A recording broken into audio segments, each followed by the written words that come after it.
تو میں آج آپ سب کو یہ آج پیغام دینا چاہتا ہوں کہ میرے نبی صلی اللہ علیہ وسلم کے نواسے نے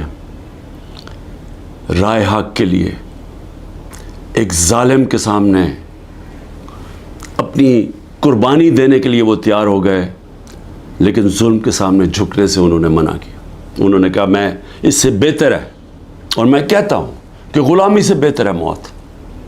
اور صدیوں تک ہر وقت جب مسلمان ظلم کے سامنے کھڑا ہوتا تھا تو ان کو یاد آتا تھا کہ ہمارے نبی صلی اللہ علیہ وسلم کے نواسے نے ظالم کے سامنے سر نہیں جھکایا، سر کٹوا لیا۔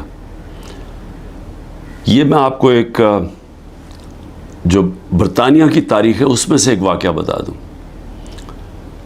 برطانیہ کا ایک ہنری اس کا نام تھا، جو ان کا بادشاہ تھا، اس کا بڑی قریب دوستی تھی ایک جج تھا سیمول بیکٹ۔ وہ جو جج تھا اس کو وہ بنا دیتا ہے چیف جسٹس بنا دیتا ہے۔ ایک کیس چاہتا ہے کہ بادشاہ کہ یہ تم میرے لیے فیصلہ کرو۔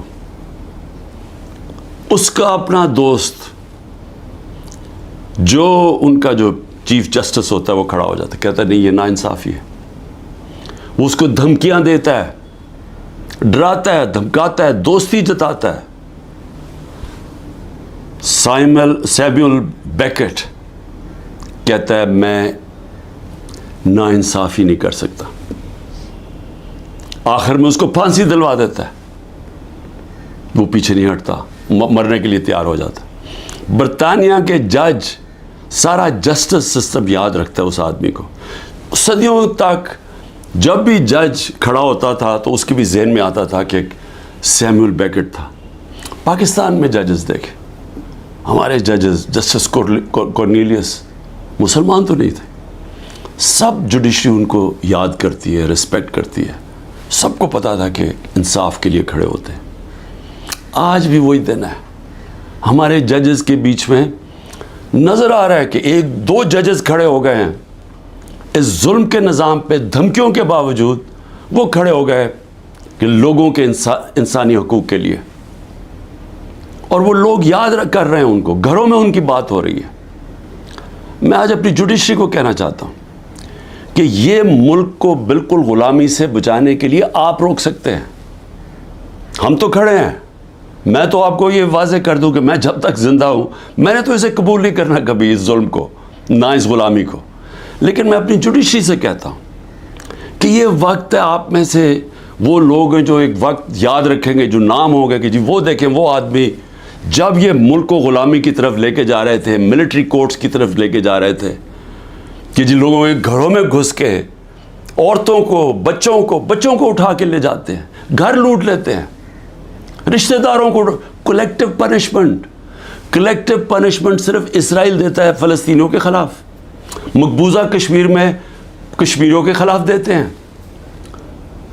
FCR جو تھی جب انگریز حکمران تھا وہ دیتا تھا قبائلی علاقے کے لوگوں کو کلیکٹیو پنشمنٹ، کہ ایک فرد اگر نہیں ہے تو اس کے رشتہ دار پکڑ کے لے جا جاتے تھے۔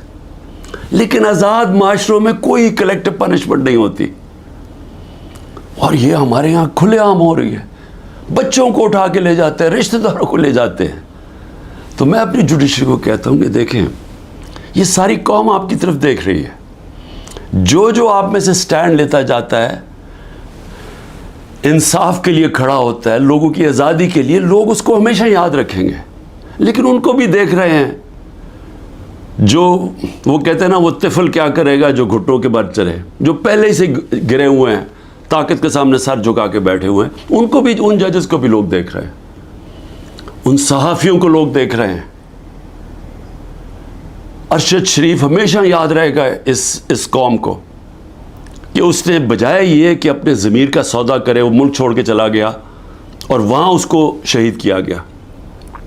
4 آج ہمارے بڑے بڑے صحافی ملک سے باہر بیٹھے ہوئے ہیں، بجائے یہ کہ وہ اپنے ضمیر کا سودا کریں۔ اور یہاں ایسے لوگ ہیں جن کو انہوں نے جیلوں میں ڈالا ہے، غلام حسین اور یا مقبول جان،